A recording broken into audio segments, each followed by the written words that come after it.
Well, hello everyone. My name is Jordan Gash. I'm the community life pastor at Crossline Community Church, and welcome to the Crossline Community Groups podcast, where we speak to those that are leading small groups or those that are overseeing a ministry overseeing small groups.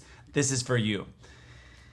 Well, we have a fun episode for you today, but before we begin, I want to first and foremost give an affirmation for anyone and everyone that is leading a small group or is overseeing a ministry of small groups. I want to bless you in Jesus' name and say thank you. Your ministry matters, and we're doing amazing things for the kingdom. Like I said, we have a great episode for you today because it's the first of a series of episodes that we'll hit on over the course of this podcast called Watch Out for the Landmines.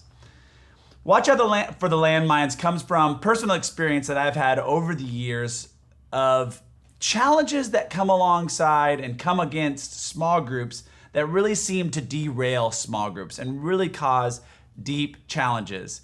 And they're landmines because I've gone through it. I've experienced every single one of these. I've lost some limbs, but I've learned to tell you how to avoid them now.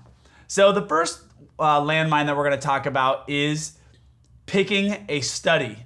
That definitely can be a landmine that many groups will face because as easy as it sounds, sometimes it's difficult picking the right study, what to study, and it could cause people to become bored, could cause controversy, it could cause lack of trust, it could cause a lot of things, but we want our studies to cause growth and unity and wisdom in the word. So picking a study is a big deal. So let me tell you a little story. I have a group and we've been going for about 10 years and we've done some great studies and we've done some not so great studies. But the thing that keeps coming around is the desire to study the book of Revelation. I think there's this desire to understand the famous term of eschatology, the study of the end times, and that always seems to be a point of intrigue for my group, and I know many groups. But if you don't know much about the book of Revelation, you got to know that it's a heavy book to go through, and it's hard to really hit the study of eschatology or the study of the end times in a small and light manner. It usually involves a lot of in-depth study. It involves a lot of time to go through that whole thing. And so what I will say is we as a group have tried to start the book of Revelation, I think 3 times. And all 3 times we get somewhere in the middle and we get a little bit exhausted with the book of Revelation and we just never have really finished it. But we all love it. We all want to keep coming back to it. Maybe one day we will actually finish it. But that's a funny story around really talking about the right study and choosing the right study for your group or looking into even better ways to study what you want to study, like the book of Revelation. And usually where you see this challenge most highlighted is in the beginning of a group. So say you're a brand new group and you just finished that study that your church told you that you should study. That it's the fall launch, you start this new group, there's a study that your church gives to you that everybody's gonna be doing at the same time, and as you come to the end, now you're faced with, what do we do next? I know that's the case for our church here at Crossline, as we always do a big fall launch. We create a study that we put out on Right Now Media, we have books for it, and everybody goes through the same thing. But then right around the week 4 of this 5-week study, I get a lot of phone calls, a lot of emails, a lot of discussions on the church patio is, Jordan, we're almost done and we're not really sure what to do next. So how do you pick the right study? How do you avoid the landmine of really not letting this blow up your group? Well, there's 4 ways that you can make a decision around your next study. And this really comes from a great book that I really enjoy. It's called Crucial Conversations, Tools for Talking When Stakes Are High by Patterson, Grenny, McMillan, and Switzler. It's a great book just in general, but they talk about a section here around how to make decisions. And there's 4 key ways to make a decision. And the 4 key ways that you could do are command, consult, vote, or consensus. Command, consult, vote, or consensus. just my personal opinion. I don't know about you, GP, but my personal opinion, I really think they should have got more creative with that vote. I mean, you missed the opportunity to have the alliteration there, but I guess they just needed to go with vote. That's all they had. So command, consult, vote, consensus. Let's go over each of these and how they can apply to picking a study. Command. Command can come in two different ways. Command can be one, a command that comes from your church or your small groups pastor, or maybe there's something that you're being asked to do. And that makes it easy because it's simply being told to you that that's what you're supposed to do. And so you go, all right, well, I guess that's what we're doing it. And you're happy with it. You live with it. You go forward. But command can also come through the process of a leader deciding. Command is, if you can't pick it up even just by the name of it, is when one person makes a decision about what is going to happen. It is wildly efficient. It definitely can get things done, especially if you have somebody that you really trust in that leadership position. It is far and away the fastest, easiest way to do it. But it's not a way that everybody always likes. Some people like to have input.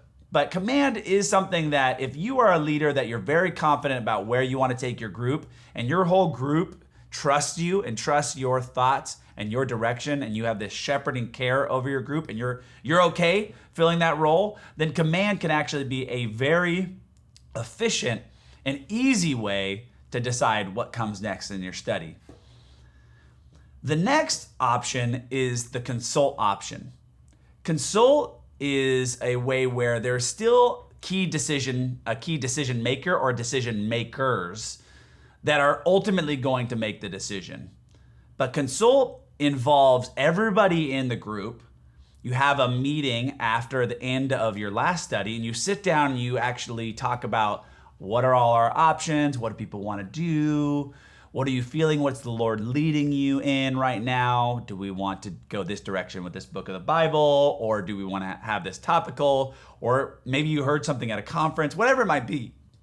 You can have this whole meeting that people offer their input that you're consulting with.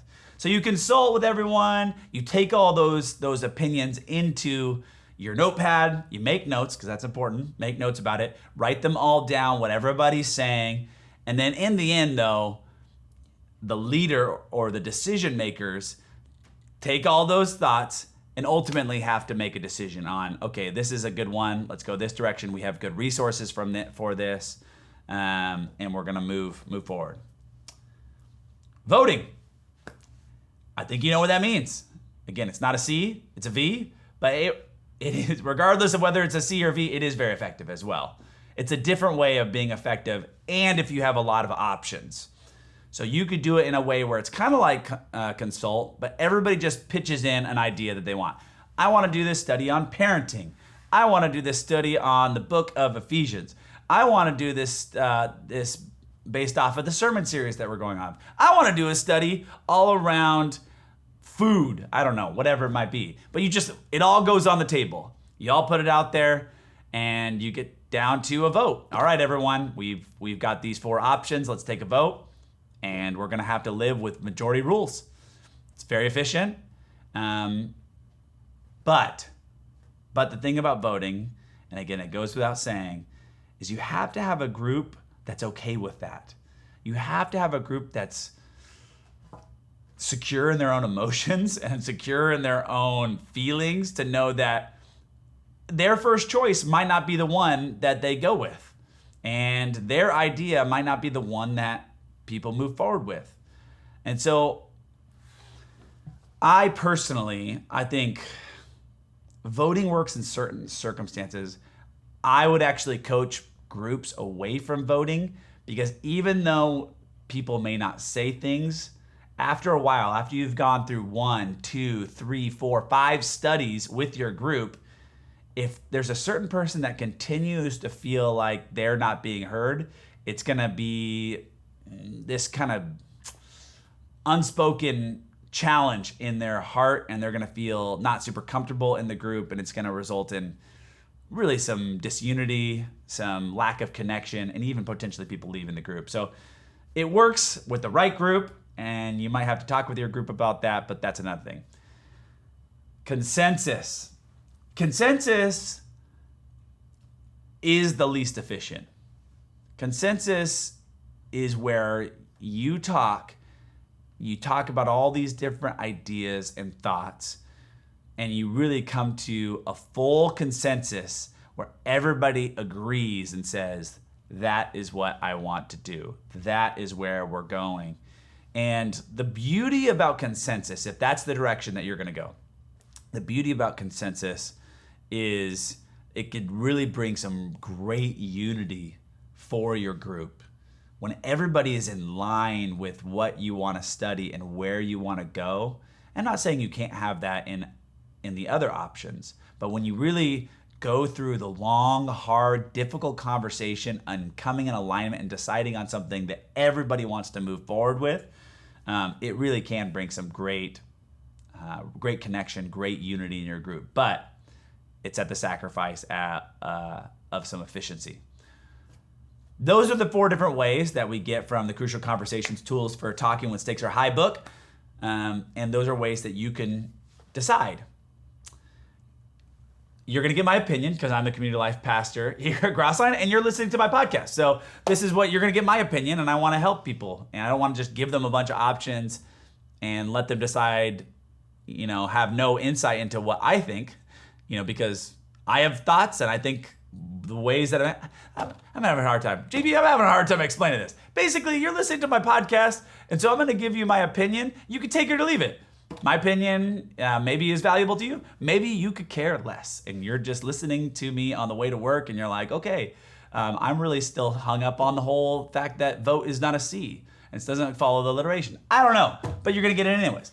My personal favorite is the consult. Option. I think that's a great option. It still is efficient, leaves it in it, puts power to the leaders and those that are making the decisions, and yet it still involves everyone so that they feel heard. And when you have a good leader that truly listens to everyone, truly takes notes, and really processes and prays about the next study, I believe it's hard to go wrong. If you have that trust and that confidence and you've really given people the time of day, I really think that that's the most efficient way and the best way for small groups. People sign up to be leaders, and so to a degree you need to lead. And if you need to take a break from leadership and invite somebody else to lead, then do that. Invite somebody else to take that role on for a little while. It's okay to switch leaders and rotate leaders as well, but whoever's the leader really should be in the process of making decisions. Now, what would a consult meeting look like? I speak about this because we just actually had this in our group just this last week.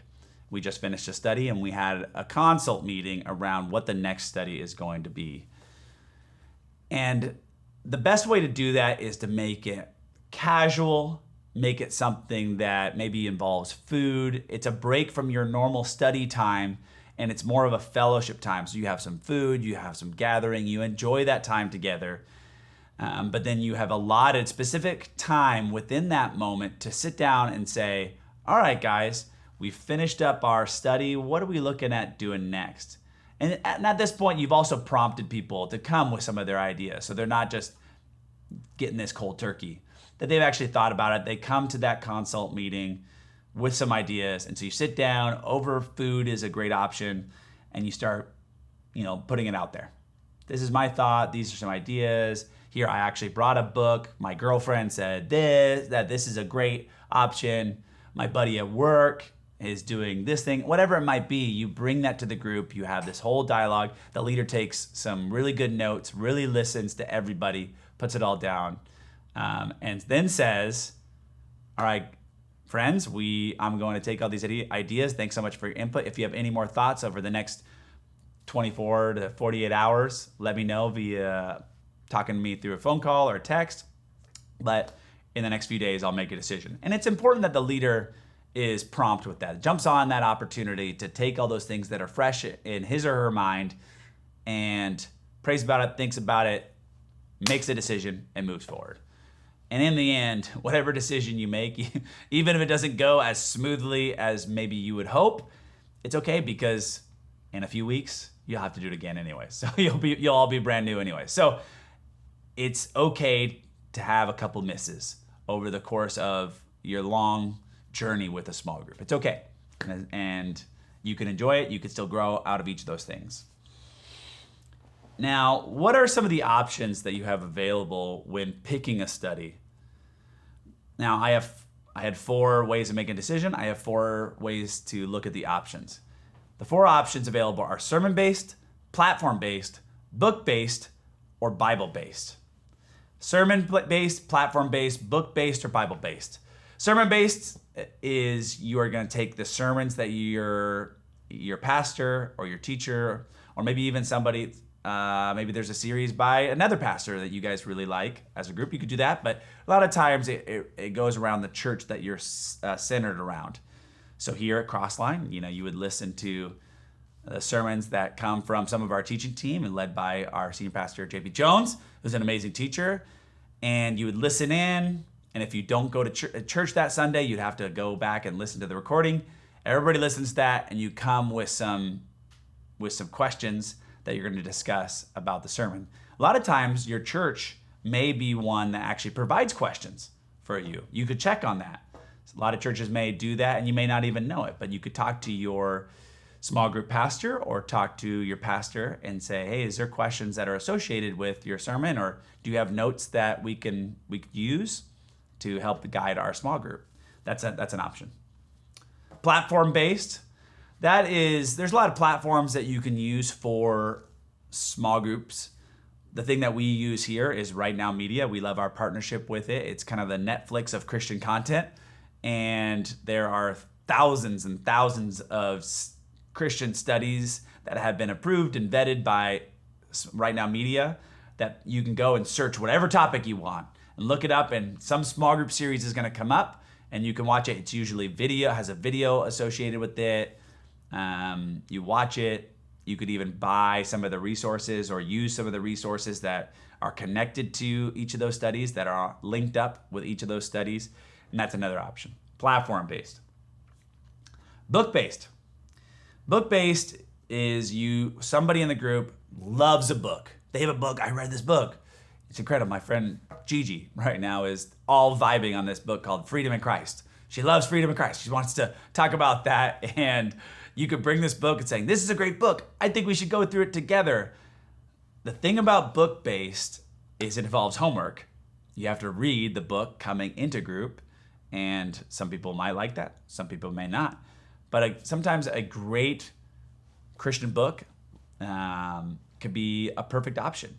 And a lot of these books also come with end of chapter discussion questions already. So those are potential as using a book-based. Finally, there's Bible-based. You can pick a book of the Bible and just come to group. You read it together and you discuss it. You can buy a study guide through the Navigators or through other options. You can buy a study guide that goes with that book of the Bible and use their discussion guide. Or you could just read it and have a discussion just straight out of the Bible. What are the thoughts here? What is our response? What is this teaching us? You can use a very simple model called Discovery Bible Study, which involves a couple questions. Simply, why don't we rephrase what we just read in our own words? What does this passage teach us about God? What does this passage teach us about us? And if this is truly God's word, what is this passage prompting us to do? And then you have an I will statement out of that. That's another simple way that you can use a Bible-based small group study. So those are the options: sermon-based, platform-based, book-based, or Bible-based. The last things I will tell you before we wrap this whole thing up is I would say what to avoid. You really want to talk about things that are landmines, things that can really bring challenges to your group. These are a couple things that I would very much encourage you to avoid if you can. The first thing I would say to avoid is avoid really long studies. Maybe your group is down for that. Maybe your group is accustomed to that, but studies that go longer than 7, 8, 9, 10 weeks long, I mean, once you really even get above 10, it's a long slog for a study, and we are human, and a lot of times unless it's very fresh every week, we can get a little bored. It could feel like it's dragging out. I would encourage you to avoid long studies. I think max of 10 weeks is really where I would say. Now, every group is different. You might be a group that is all game to go take the next 30 weeks and go through the book of Revelation. I don't know. Maybe that's you. And if that's you, good on you. Go for it. My personal opinion, avoid long studies. I would also, especially if you're in a season with kids like our group is, I would avoid studies that have a lot of homework. Things that you have to do a lot of reading in preparation, answer questions, take tests. Spiritual gifts tests are great, but it's really great when you can have a small group that you can either with some minimal preparation or even being able to do everything within group. That's always very helpful and convenient and still is great content for groups. Another thing I would avoid is try to watch out for studies by potentially controversial authors or teachers unless you're equipped to unpack it. I don't think it's necessarily wrong to go through things that maybe is a little bit more edgy or by somebody that is this name that people kind of are talking about as, this person's a little off. I don't know this is the big talk in church culture. Unless you feel that you are equipped to go through that discussion as a leader and as a group, I would be careful with that because it could bring a lot of confusion with unanswered questions. Now, if you have somebody in your group that is very wise in theology or very wise in cultural issues and knows how to discuss that, kind of understands both sides of every argument and can discuss that, then go for it. That could be something where that leader can guide people through some of the trickier parts of those studies. And then I would also say, avoid irrelevant studies. If you are this is an extreme example. If you are a group of young families, you don't want to read a book around, being an empty nester. Maybe that later on that's going to be great, but right now you don't need that book. You're not an empty nester, so you don't really need to connect with that. So don't do it. It's just going to feel disconnected.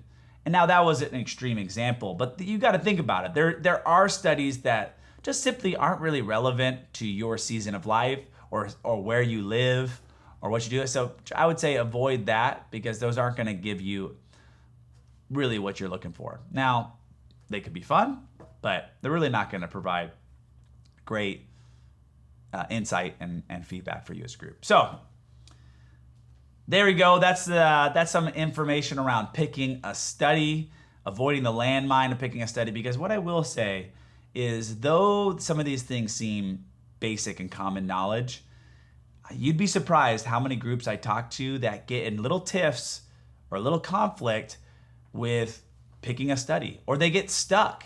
They really don't know what to do or how to decide, and they just go around the carousel around what to do or how to do it, and that can be a really tricky thing. And maybe that's your group, hopefully not, but if it is, these are little tips on how to get around that and to avoid the landmine. Make a decision around how you're going to make a decision, decide how you're going to decide, whether it's going to be command, consult, vote, or consensus, and then stick with it and make sure you agree as a group. And then look at some of the options that you have available, whether it's sermon-based, platform-based, book-based, or Bible-based. Those are some other options. So, well, friends, that's it. That's all we got for you today on the Crossline Community Groups podcast. Hopefully this was helpful. Hopefully this will increase your efficiency and value in your group. As always, I like to close out every session with a prayer of blessing over you. So, let me pray this, and this comes from Philippians chapter 1, verses 9 through 11. And this is my prayer, that your love may abound more and more in knowledge and depth of insight, so that you may be able to discern what is best and may be pure and blameless for the day of Christ, filled with the fruit of righteousness that comes through Jesus Christ, to the glory and praise of God. God bless you all. Have a great rest of your day.